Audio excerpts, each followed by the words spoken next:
quên con một giây. Lạy Chúa cho con giờ đây chút linh hồn trong tay Chúa. Nếu ngày nào trần thế khiến con mải mê, Chúa ơi xin đừng trôi chê, hãy thương dìu bước con về.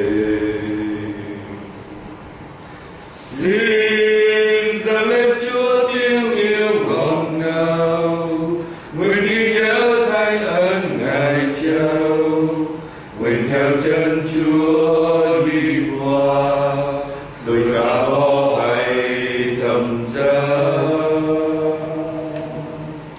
Ôi tình yêu Chúa mênh mang trần đời, tình yêu Chúa bao la trùng khơi, thuyền hồn con mãi êm trôi, hương tình yêu ôi tuyệt vời. Cung kính đọc tin mừng theo Thánh Matthew. Quỷ lệ đem người lên một ngọn núi rất cao và chỉ cho người thấy tất cả các nước thế gian và vinh hoa lời lộc của các nước ấy, và bảo rằng tôi sẽ cho ông tất cả những thứ đó nếu ông sắp mình bái lạy tôi. Đức Giêsu liền nói: Satan kia, xéo đi, vì đã có lời chép rằng ngươi phải bái lạy Đức Chúa là Thiên Chúa của ngươi và phải phục thờ một mình người mà thôi. Thế rồi quỷ bỏ người mà đi, và kìa các sứ thần tiến đến hầu hạ người. Đó là lời Chúa. Lạy Chúa Kitô, ngợi khen Chúa.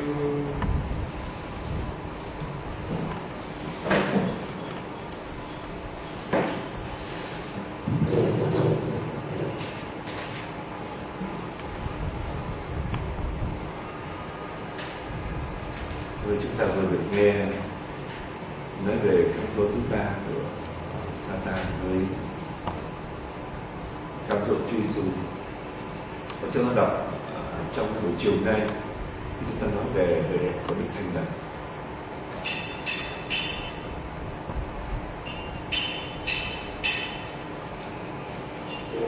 Chúng ta thấy là để mà chống lại cái sự mê của người là ghen tị và mê của mình, tức là hạ tiện tham lam, mê của lời khấn thanh bẩn sẽ giúp chúng ta chế được và vượt qua cái cám dỗ của nó.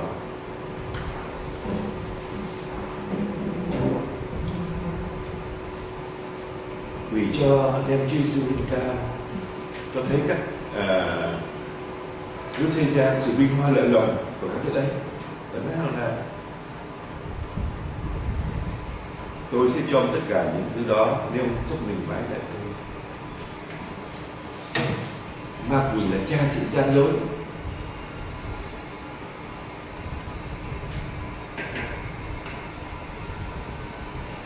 Cái thứ ở thế gian đâu phải là của nó, của Chúa mà, nhưng nó tự nhận là của nó, và tất nhiên có quyền nó cho. Nên đi theo Satan sớm muộn gì chúng ta cũng đi vào con đường lầm lạc, thì nó lừa người ta. Xưa nó đã lừa Nguyên Tổ, vì Nguyên Tổ mà ăn chay cấm Chúa cấm, và kéo theo một tình trạng tệ hại cho ông bà Adam và Eva con cháu. Khi nó bảo là nếu ăn cái nó không nói xấu Thiên Chúa biết rằng khi nào ông bà về, ông bà sẽ lên những các vị thần, mà ăn vô có nên vị thần không? Giờ bảo Chúa Giêsu là tôi sẽ cho ông tất cả những thứ đó nếu ông giúp mình bái lạy tôi. Chúng ta đọc ở Thánh Bình Chí 4: lục địa do tay người nhào nắm thuộc về người tất cả, chúng ta giữ hết. của Chúa chứ đâu phải của Satan. Nó dám tự nhận là của nó, thằng lót tét, đúng không nào? Người ta kể lại rằng là chúng ta được nghe các ông bài giảng kể là chuyện ngoài Bắc, thành miền Trung, có những người đi ban đêm cái bị ma bắt, đi tìm quá trời luôn, nhưng mà sáng ra thấy những người ở trong bụi tre, giữa bụi tre đó, biết đó làm kiểu nào nó nhét vô, và để mà cứu người ra, người ta phải chặt cái tre vì có đường để kéo ra. Và trong miệng những người đó toàn là cất trâu. Hỏi sao mà anh này vô đây? Bảo tối qua tôi đi đến một lâu đài nguy nga, được ăn cao lương mỹ vị, cái bò nhét đầy cao lương mỹ vị.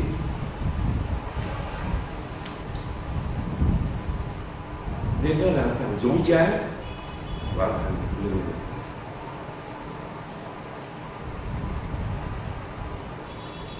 Và Chúa Giêsu nhắc lại cho nó một cái nỗi đau nó bị phạt. Có lời chép rằng ngươi phải vái lạy Đức Chúa là Thiên Chúa của ngươi và phải phượng một mình người mà thôi. Nhắc lại cái nỗi phản nghịch của nó, bạn phải biến đi.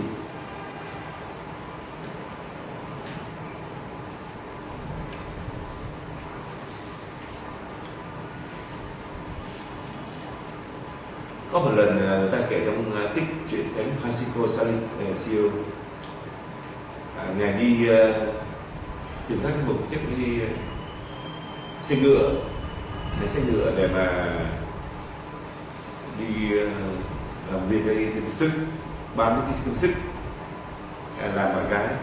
Thì một anh tin lành tới và ông không phải là môn đệ của Đức Kitô.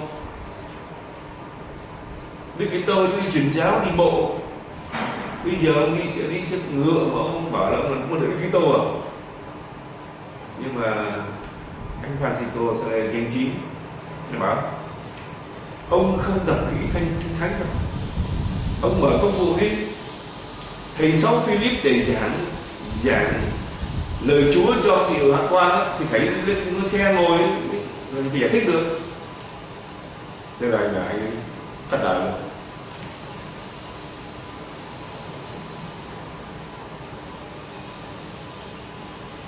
Cái thuận bảo cái khó nghèo này là khó nghèo chỉ trích. Mình khó nghèo nhưng mình thấy người ta khá hơn mình, mà chỉ trích thì nó nhọn cay cú, tìm cách mà nó đau đến đầu, không phải là khó nghèo đúng không? Mà hơn nữa chúng ta không phải nhận là khó nghèo từ sang lớn bậc đó.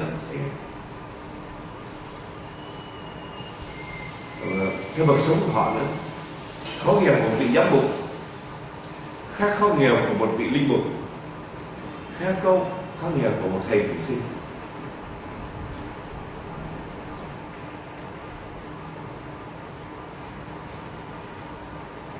Trong tin mừng thì Chúa bảo là một ông chủ Isa giao cho người 1 nén, người 2 nén, người 5 nén, tùy theo. Nếu theo thời gian bây giờ, một thầy phục sinh chắc là tháng 1 triệu chắc là đủ. Đủ sai đây, mua 3 tập viện, em cái răng rồi 3 cái lính chứng 1 triệu như sự đủ rồi. Sống có nghèo chắc là được, phải bán. Nhưng mà đối với bố cha có lẽ phải là 6-7 triệu. Cha xứ phải 6-7 triệu mới đủ. Tại vì những tương quan, những cái mà ông phải chi trong những tương quan đó thì cái là đủ. Nhưng mà nếu mà một đức cha vị giám mục thì đã phải là 20 triệu mới đủ. Trong cái tương quan của báo chi của, và đừng đòi cái khó nghèo của một vị giám mục giống như một thầy chủ sinh. đừng đòi có nghèo của một giám mục giống như một cha xứ. Thì tốt nhất là mỗi người theo đấng bậc của mình sống anh như Chúa triệt để, tự động tất cả nó sẽ đi vào khuôn.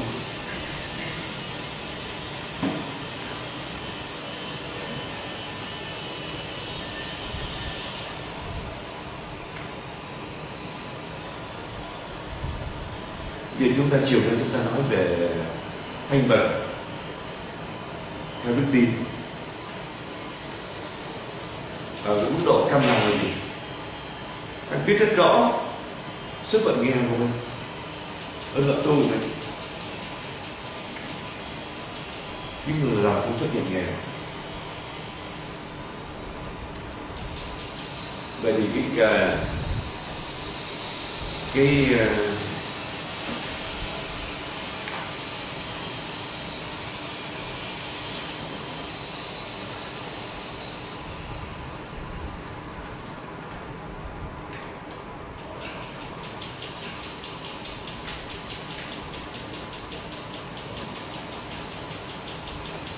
tôi muốn Hồng Ngân cũng chuộc số 12 nói thế này: phúc thay ai có tinh thần nghèo khó vì những trời lộc của họ. Các tu sĩ sống nghèo khó trong tinh thần khi họ sống khiêm nhường trong tâm hồn và sống từ bỏ mình. Đức Kitô đứng nghèo khó nhất trong cái chết của người trên thập giá, đồng thời cũng là đứng làm cho chúng ta được giàu sang vô tận nhờ sự sung mãn của cuộc sống mới qua sự phục sinh.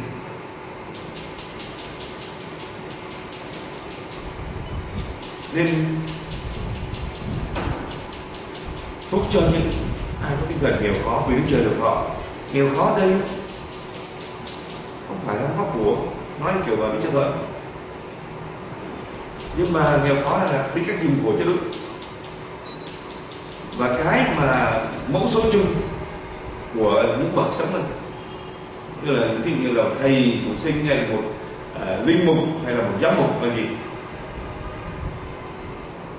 Là sống khiêm nhường trong tâm hồn và sống từ bỏ mình. Đó là cái nghèo khó. Anh có vài ngàn ở trong túi thôi, nhưng mà anh đã vinh váo về cái vài ngàn bạc đó.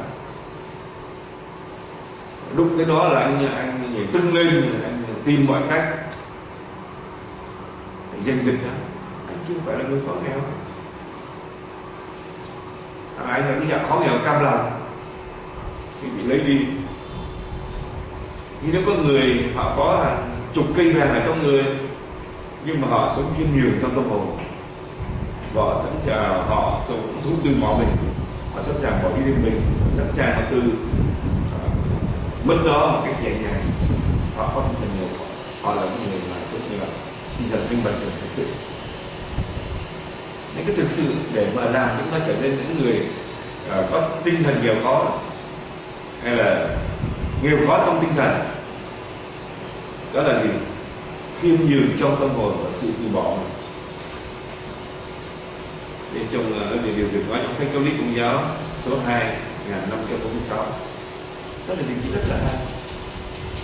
Khi nào chúng ta chưa sống khiêm nhường trong tâm hồn và chưa từ bỏ mình, đừng nói đến nghèo khó. Nó chỉ là nghèo khó biến dạng, hay là một nghèo khó che đậy, nghèo khó biểu diễn gì đó.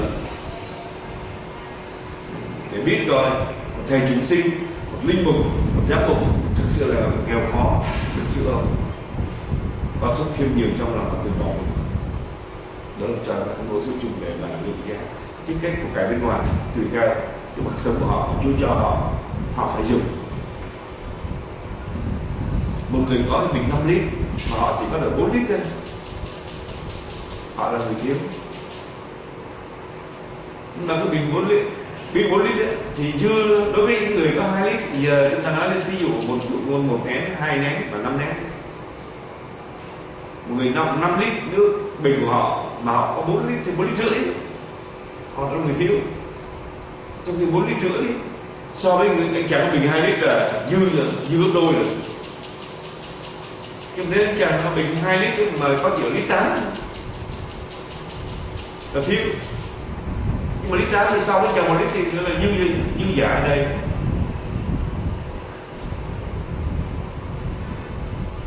Nên tùy theo cuộc sống của họ, nhưng mà cái mẫu số chung để chúng ta biết được người sống thanh bần thực sự đó là khiêm nhường trong tâm hồn và từ bỏ mình. Cũng như câu chuyện chúng ta vừa nói về thánh Francisco Salesius, một chàng tin lành ra bắt nạt ngài về cái chuyện là ngài đi xe ngựa và kết luận là ngài không phải là môn đệ Đức Kitô. Thì Đức Kitô xưa đi bộ, ngài mới nói một trình diễn của những cái điểm tích khác ở trong công vụ.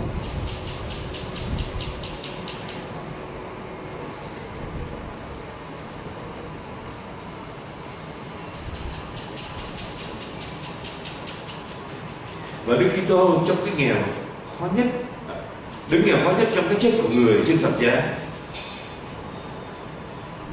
đúng là những cái hình ảnh của nhau ấy. Đôi khi chúng ta được bóc, được chuyện được Đức Kitô yêu thương bóc trần chúng ta, yêu thương lột bỏ những gì dính bén vào trong con người chúng ta. Và trong lời Thánh giá chúng ta mô tả nó, khi bóc lột ra con người chúng ta đau đớn bằn hoại, kiêu tham dâm, ba cái chữ ở trong. Chúa bóc ra khỏi người, con lên ra con có than, nó dính vào trong người chặt quá đến bóc ra thì chúng ta đau đớn. Cũng như là khi mà Chúa Giêsu mà bị đánh máu rồi sau rồi mặc áo vô, máu thấm vào áo, và khi lột ra những cái vết thương phải rét ra như là lột da, đau đớn. Thì những đam mê mà kiêu tham dâm dính vào trong người chúng ta chặt quá, mà khi Chúa bóc lột ra chúng ta đau đớn. Nhưng đó là điều cần thiết để chúng ta trở nên sống giống Đấng Christ Thầy yêu mến, và dẫn ta đi vào những nẻo đường thánh thiện của tâm linh. Nếu chúng ta khao khát sự thánh thiện, Chúa sẽ yêu thương thanh tẩy chúng ta, để chúng ta trân trụi giống như Chúa Giêsu đã trân trụi trên thập giá, và nhất là trân trụi trong cái chết của người, trong cô đơn nhục nhã. Và Thánh Gioan Thánh giá mô tả nó là đêm tăm tối của giác quan và đêm tăm tối của tinh thần. Và chúng ta diễn tả là tiến bước trong Thánh Ý Chúa trong lý trí và tiến bước Thánh Ý Chúa trong đức tin. Thánh Gioan Thánh giá mô tả một cái từ ngữ khác này, vượt qua tình cảm. Nghe bảo để đến tầng lý trí thì ngài thì nó phải có nhìn khác, chúng ta lại có mô tả được khác bằng một cái ngôn ngữ khác. Khi Chúa thanh tẩy để chúng ta không dựa vào những cảm giác, thì cái cảm giác mừng giận thương yêu sẽ ghét nuốt, mình gọi là đêm tăm tối của giác quan, để chúng ta muốn cho nó sống Thánh Chúa bằng lý trí, đi một thời gian lý trí để vượt qua cái đó. Thì mà đêm tăm tối của tinh thần là vượt qua những cái suy luận lý trí để đi vào tầng đức tin. Đồng thời cũng là Đấng làm cho chúng ta trở nên giàu sang vô tận nhờ sự sức mãn của cuộc sống mới qua sự phục sinh, qua sự sống lại của người làm cho mỗi người chúng ta, và làm cho mỗi người sinh ra trên trần gian này giàu có phong phú về ân sủng, được cứu độ và được thấm hiểu. Nói như kiểu Thánh Phaolô, như ân sủng thiên hình vạn trạng của Thiên Chúa. nó làm đỡ nghèo khó, nó làm cho chúng ta trở nên giàu có nhờ cái chết của người ở Đức Kitô.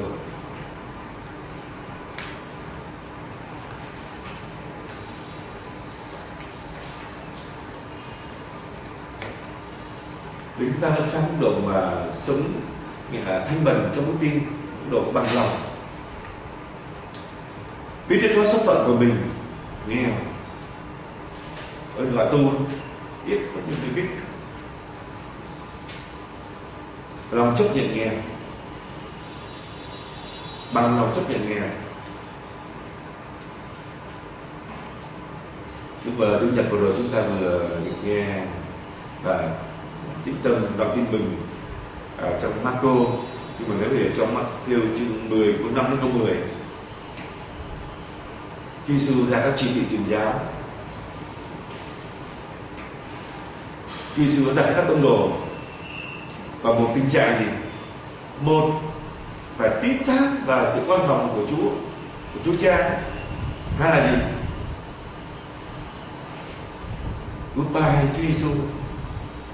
Vì Chúa ra những chỉ thị không thực tế như thế, nhưng mà thực sự đây là những tín thác. Đức Giêsu sai 12 ông ấy đi và chỉ thị rằng anh em đừng đi về phía các dân ngoại, cũng đừng đi vào thành nào của dân Samari, tốt hơn là hãy đến với các con chiên lạc nhà Israel. Dọc đường hãy rao giảng rằng nước trời đã đến gần. Anh em hãy chữa lành người đau yếu, làm cho kẻ chết sống lại, và cho người mắc bệnh phong được sạch, khử trừ ma quỷ. Anh ấy được cho không thì cũng phải cho không như vậy. Đừng kiếm vàng bạc hay tiền dắt lưng, đi đường đừng mang theo bao bì, đừng mặc hai áo, đừng đi giày dép hay cầm gậy, vì thợ thì đáng được nuôi ăn. Bây giờ mà bên trên là mà sang một tu sĩ mà tới một vùng nào đó mà chỉ cho tiền xe ăn được thì ăn được kiếm, sẽ làm bằng ngay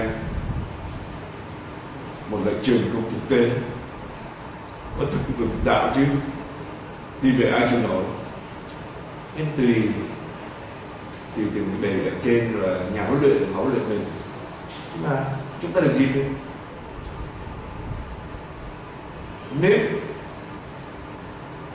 thử hãy nhìn con thấy Chúa, con biết Chúa thiện hảo nhiều ba.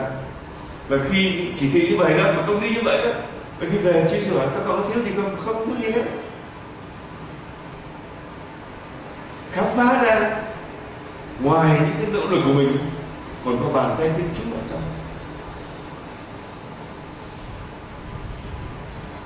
Ở với mình khám phá trong sự mà ngạc nhiên và chiên về bàn tay quyền năng của Chúa dẫn dắt chúng ta đi.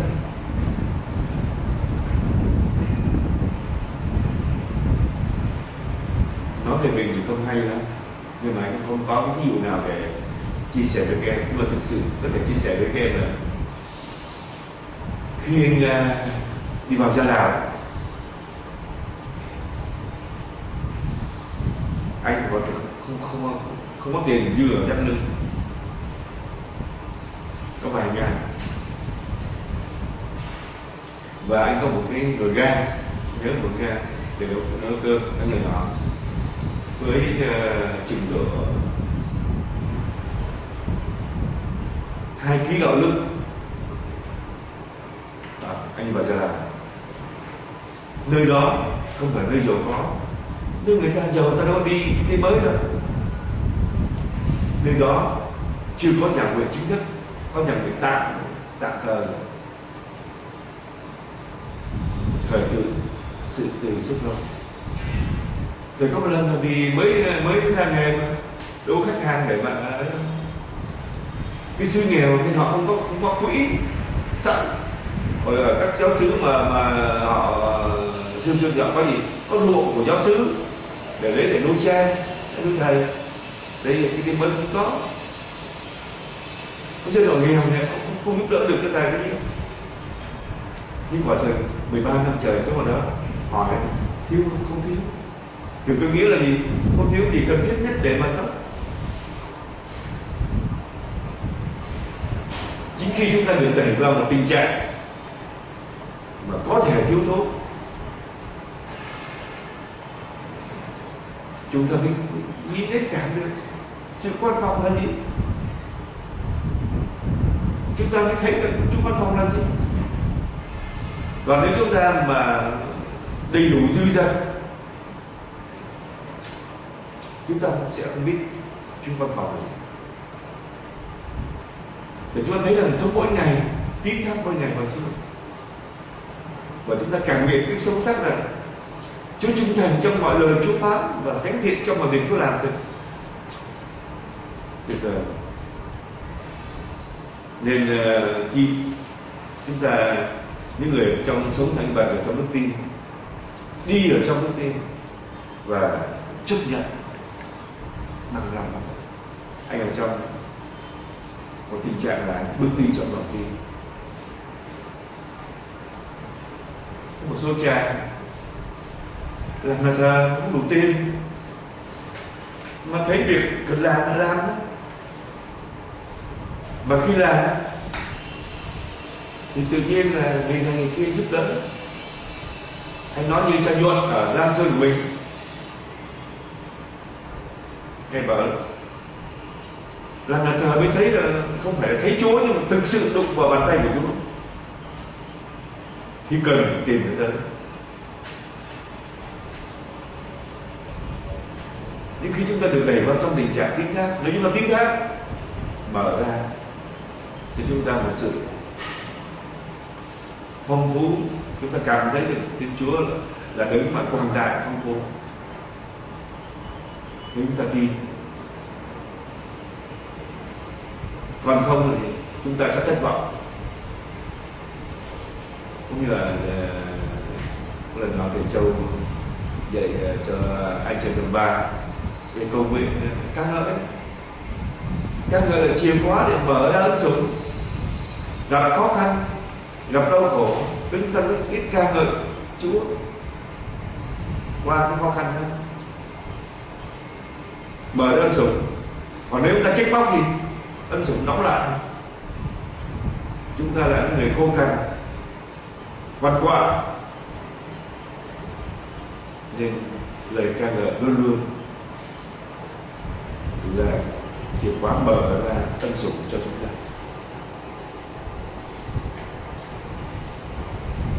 Trong tâm huấn học vấn vũ trụ số 12 nói thế này: chúng ta biết Đức Giêsu Kitô Chúa chúng ta đã có lòng quảng đại như thế nào.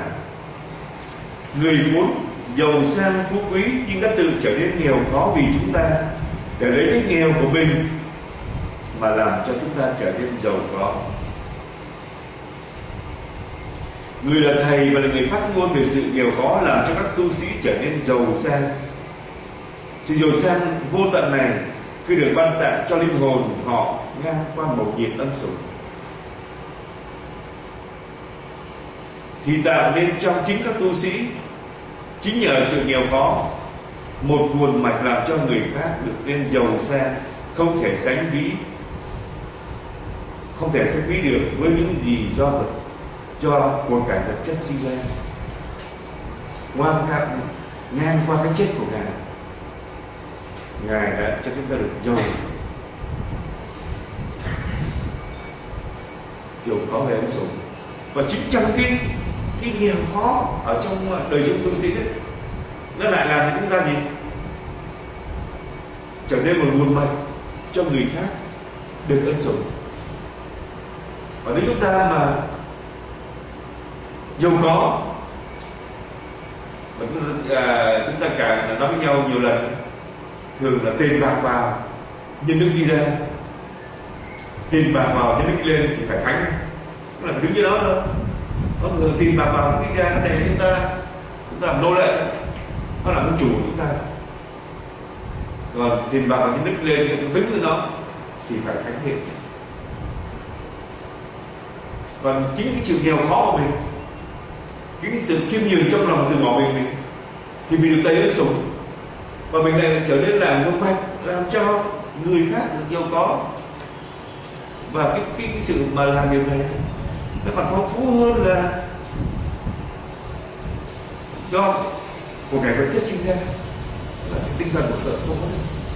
Nên chúng ta càng sống chìm đắm những điều khó, chúng ta lại làm cho những người gặp gỡ chúng ta được phong phú, vì chúng ta ở trong tình trạng gì dễ dám đón nhận ân sủng, dễ được ban ân sủng và tràn đầy ơn phước. Còn nếu chúng ta mà giàu có kiêu ngạo, giàu có ý riêng, chúng ta khô cằn về ân sủng, không làm cho ai nhiều cả, phong phú được.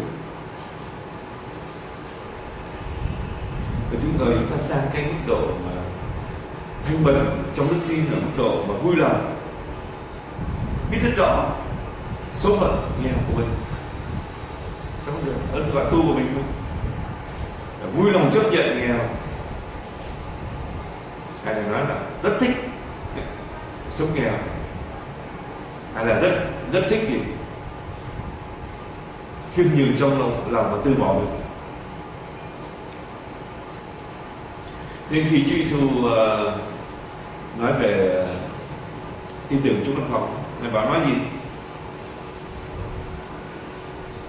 Anh em đừng lo lắng tự hỏi ta xem gì, uống gì hay mặc gì đây. Tất cả những thứ đó dân ngoại vẫn tìm kiếm. Cha anh em trên trời thừa biết anh em cần tất cả những thứ đó. Trước hết hãy tìm kiếm nước Thiên Chúa và đức công chính của người, còn tất cả những thứ kia người sẽ thêm cho. Vậy anh em đừng lo lắng về ngày mai cứ để mai lo, ngày nào có khổ của ngày đó. Sống điều này là chúng ta đã bước vào cái tình trạng mà sống nghèo khó, thanh bần trong đức tin và vui lòng chấp nhận cái tinh thần tin tha. Sống nghèo khó là sống tin tha vào sự quan trọng của Thiên Chúa. Và chính là một đoạn tin mừng khác để nói lên cái tinh thần mà sống tin tha này, là đoạn tin mừng nói về bà quá Dương Hai Trinh. Đức Giêsu ngồi đối diện với thùng tiền dâng cúng cho đền thờ. Người quan sát xem đám đông bỏ tiền vào đó ra sao. Có là người giàu bỏ thật nhiều tiền, cũng có một bà quá nghèo đến bỏ vào đó 2 đồng tiền kẽm, chỉ giá 1/4 đồng xu Roma. Đức Giêsu liền gọi các môn đệ lại và nói: Thầy bảo thật cho anh nghe, bà quá nghèo này đã bỏ vào thùng nhiều hơn ai hết. Quả vậy, mọi người đều rút từ tiền bạc, tiền dư bạc thừa của mình, của họ mà bỏ vào đó. Còn bà này thì rút từ cái túng thiếu của mình mà bỏ vào đó tất cả tài sản, tất cả những gì bà có để nuôi sống mình. Nên Thiên Chúa cứ nhìn không phải là số lượng, chất lượng. Anh có 1 triệu, anh bỏ trong 100.000, và các người họ chỉ có 2.000 đồng bạc thôi, gia tài họ bỏ vào 2.000. 2.000 so với 100.000 này là vô xa đấy, nhưng mà anh là người bỏ nhiều nhất. Nói cho cái mức độ hy sinh. Nên cái khó trong cái chuyện mà phân định ý Thiên Chúa ở một mức độ này, chúng ta phải có cái nhìn của Thiên Chúa, chứ không phải cái nhìn của chúng ta hay của người khác về bên tôi.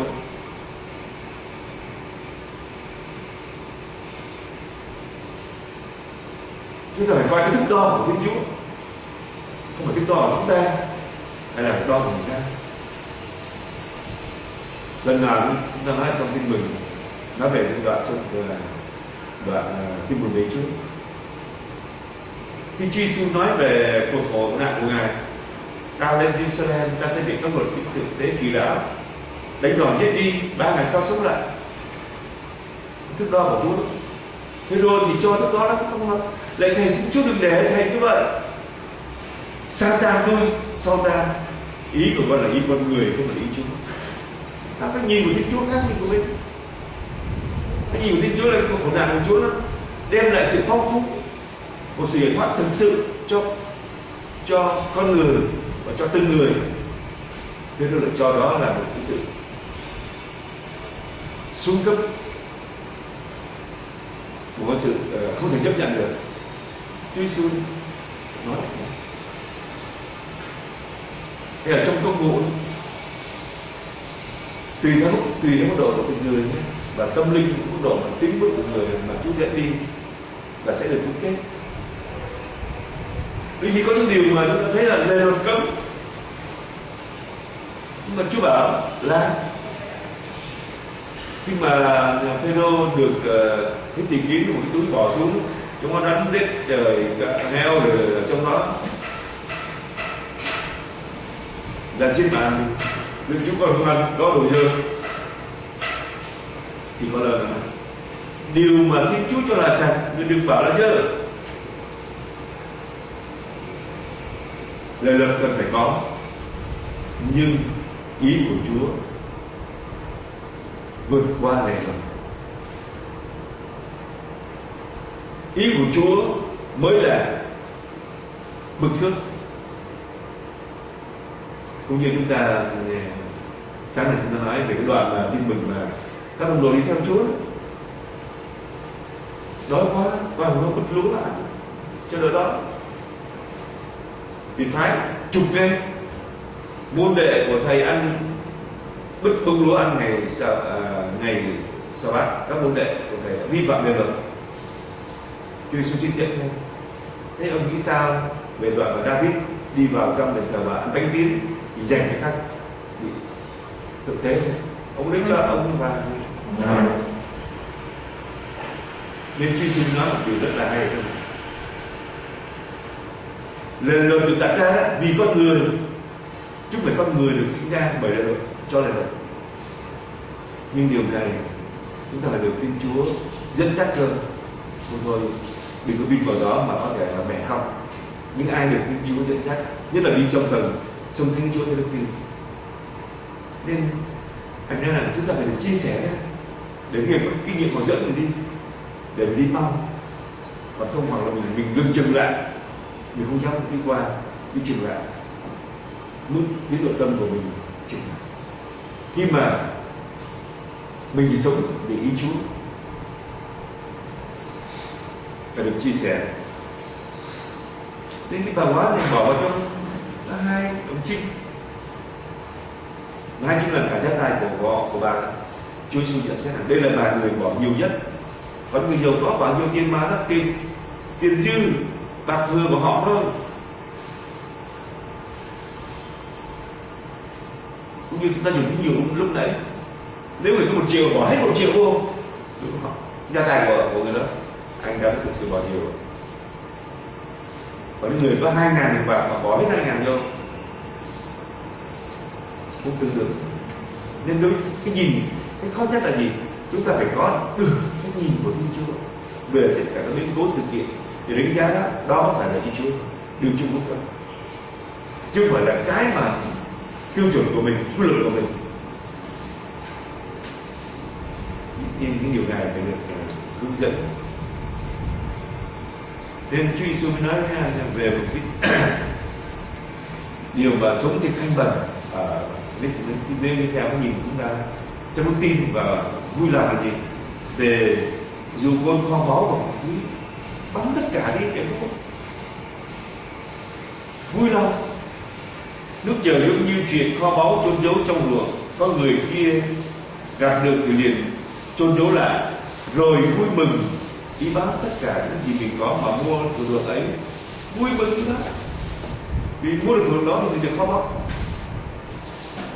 Nước trời này giống như chuyện một thương gia đi tìm ngọc đẹp, tìm được một viên ngọc quý, ông ta ra đi bán tất cả những gì mình có mà mua viên ngọc đó.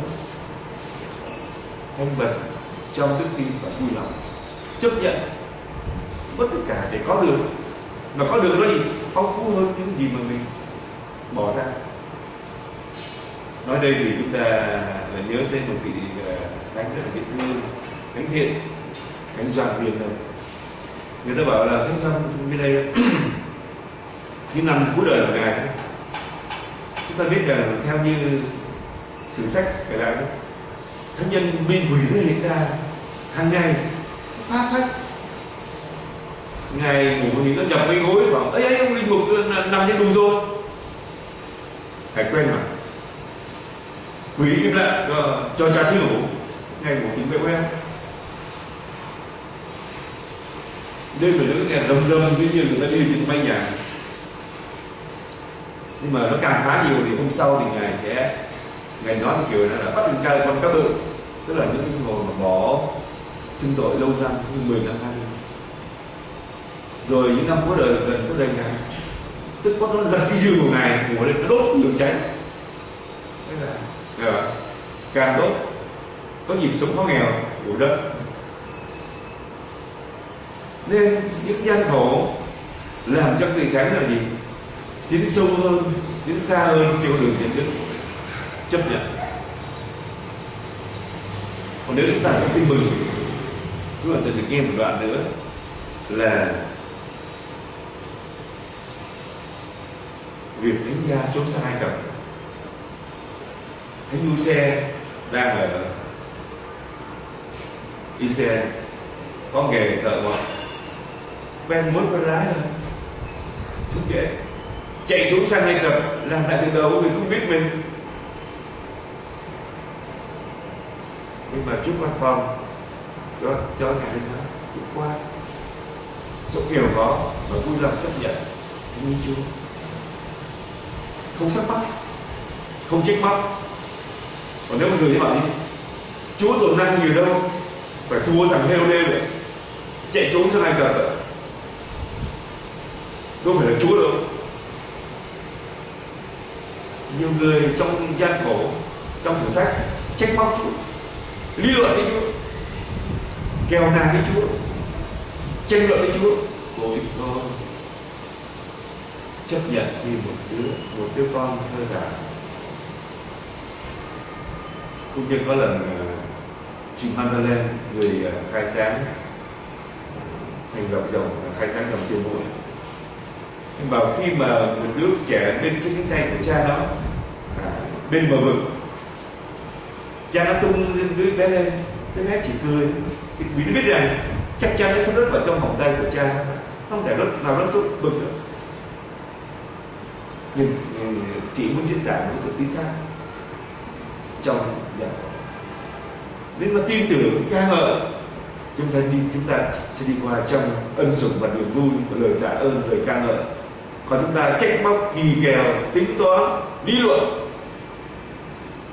chúng ta trở nên con người quằn quại, nghèo khó, khô cằn.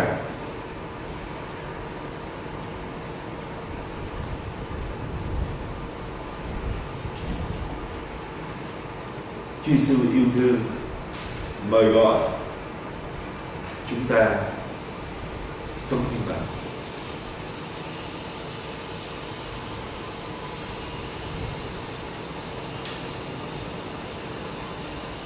Đời gì chúng ta được tự do, không bị củ cải ràng buộc. Nên mình nghe cái này của cái mình chúng ta khi chúng ta có thanh bần là Chúa Giêsu cho chúng ta một điều kiện để chúng ta được tự do, khỏi phải ràng buộc về củ cải, để rồi chúng ta gì tìm kiếm Chúa trên hết mọi sự. Chúng ta tìm kiếm sự công chính, nước chờ sự công chính ngày trước.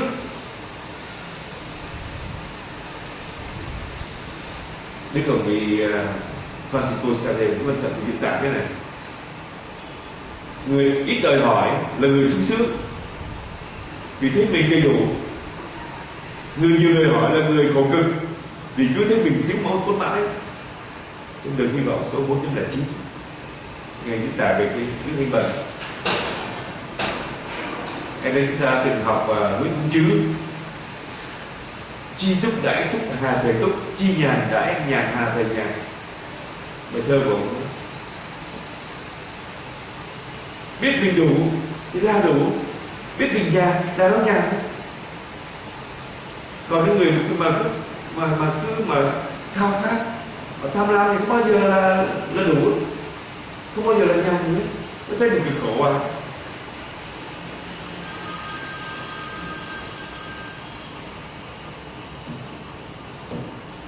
Khó nghèo không phải là không có của, đó là bần cùng,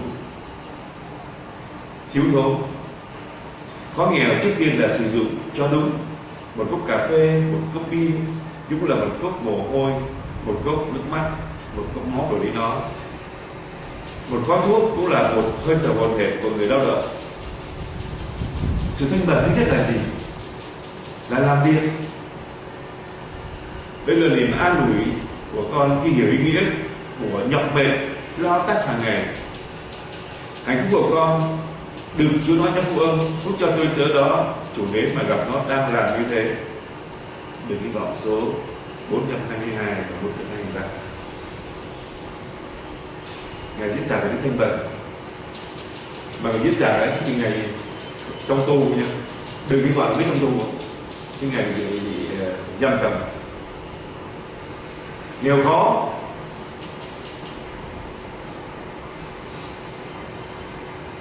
Và trong hiến chiết ý về giáo hội số 42, ông Đồng nhắc nhở chúng ta như thế này: các tu sĩ hãy lưu ý điều khiển tâm tình của mình cho đúng đắn, đừng để người sử dụng các của cải trần gian và lòng quyến luyến sự giàu sang nghịch với tinh thần nghèo khó phúc âm, không cản trở các tu sĩ theo đuổi đức ái trọn hảo.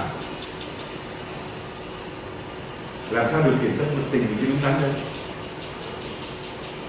Làm sao sử dụng cái của trần gian này để đừng để lòng mình quyến luyến sự giàu sang nghịch với tinh thần nghèo khó phúc âm đấy.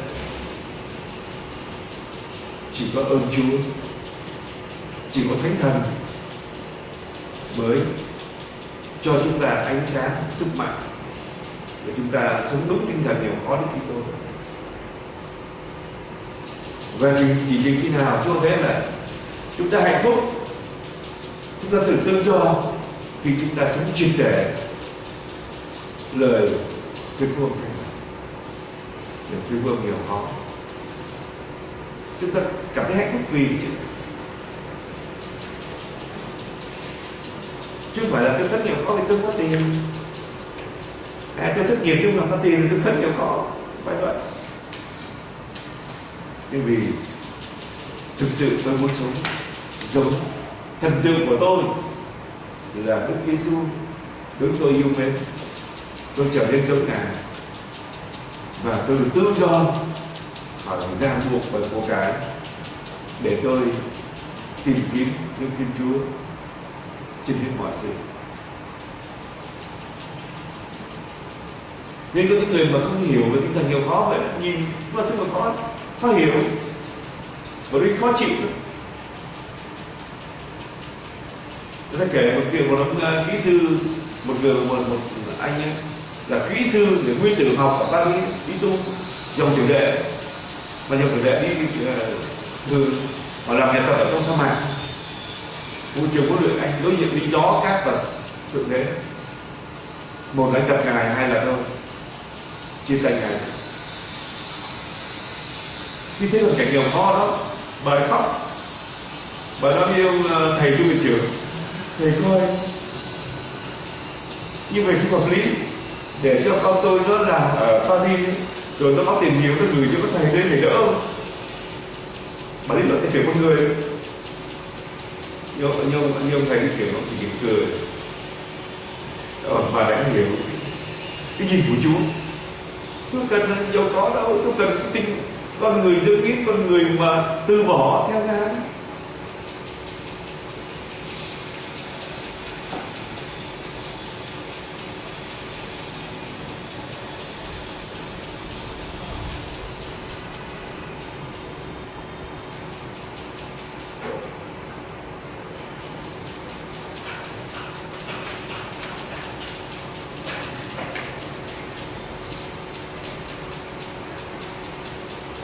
Nên khi mà chúng ta được về trên hay những lời huấn luyện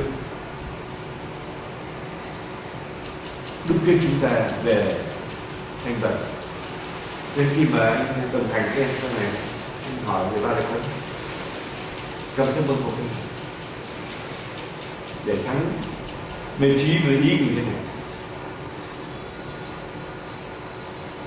Khi em sống thanh bần thế nào để thắng cái mê của cải mình và mê của cải người thế nào. Khi em sống cái tình thế nào, em thắng tính mê ăn, mê dâm và mê chơi thế nào. Ba phúc âm để trị 7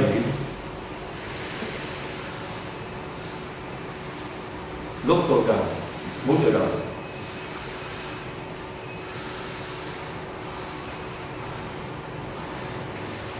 Nên khi được trỗi dậy là con người mà các em anh với em, trong thân của con người chúng ta có những sai sót, thiếu sót là chuyện bình thường. Cái quan trọng là tôi thấy chúng ta sám hối. Nhiều lần là chúng ta tưởng chúng từ bỏ rồi, nhưng mà cái ánh sáng mà tôi thấy chúng ta dính bén cái này, dính bén cái kia, dính bén cái vật này, dính bén cái vật kia, dính bén việc này, việc kia, dính bén người này người kia. Chưa không đủ sức. Có những cái mà nó chìm sâu trong tầng và tiềm thức vô thức của con kiểm soát được nó. Đấy, Chúa đã xin kiểm soát. Có lần nào chia sẻ với em một cái đắc xứng đáng. Lạy Chúa, con kêu gào lên Chúa. Khi đọc anh thấy có thấm thiêng một cái tình trạng. Mình thấy cái sự khúc cực của mình, một cái sự bất lực của mình, và kêu gào lên Chúa là gì? Xin Chúa thương xót. Và chỉ có biết ơn Chúa chúng ta mới phát huy được của cải. Sống thanh bần thực sự nói kiểu mà Đức Chúa Thuận sử dụng nó một cái tế nhị, trọng nó một cái tế nhị, sử dụng nó một cách quảng đại và xa nó một cách anh hùng. Chỉ được khi nào chúng ta sống với Chúa triệt để. Chính thần khí sẽ dẫn dắt chúng ta đi đúng tinh thần nghèo khó của Kitô. Còn không, chúng ta cho, chúng ta cũng lỗi nghèo khó. Chúng ta giữ lại, chúng ta cũng sống nghèo khó. Còn chúng ta cho trong ý Chúa, chúng ta sống nghèo khó. Chúng ta giữ lại trong ý Chúa, sống nghèo khó, đúng ý Chúa. Chỉ có thần khí giúp chúng ta được thôi. Chúng ta phải tha thiết yêu cầu thần khí và sự dỗ của mẹ vô nhiễm để chúng ta trở nên đồng hình đồng giả với Đức Kitô nghèo khó thực sự. Xin Chúa Giêsu yêu thương ban thần khí và chúng ta hãy đón nhận thần khí để sống tinh thần nghèo khó đích thực. Amen.